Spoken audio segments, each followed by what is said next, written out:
Brimob Polda Aceh, bangun jembatan gantung, pulihkan akses warga Gayo Lues pasca banjir.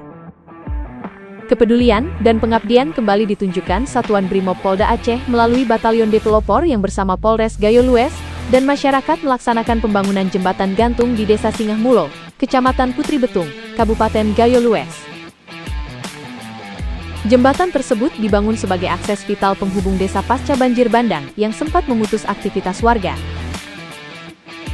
Banjir bandang yang melanda wilayah Gayo Lues menyebabkan warga kesulitan menyeberangi sungai, terutama menuju permukiman di seberang aliran.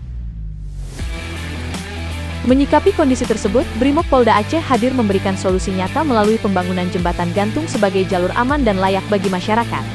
Pengerjaan jembatan dilakukan dengan semangat gotong royong antara personel Brimob dan masyarakat setempat dalam rangka Operasi Aman Nusa Dua. Kehadiran Polri di tengah masyarakat kawasan pegunungan yang dijuluki Negeri Seribu Bukit ini menjadi penguat moral bagi warga yang terdampak bencana. Dengan dibangunnya jembatan gantung tersebut, senyum dan harapan kembali terlihat di wajah masyarakat.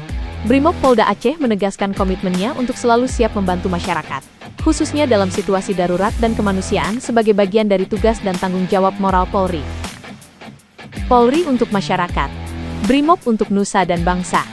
Saya sangat berterima kasih kepada Satuan Satgas Kepolisian Brimob yang telah membantu kami untuk mendukung pembuatan titik gantung.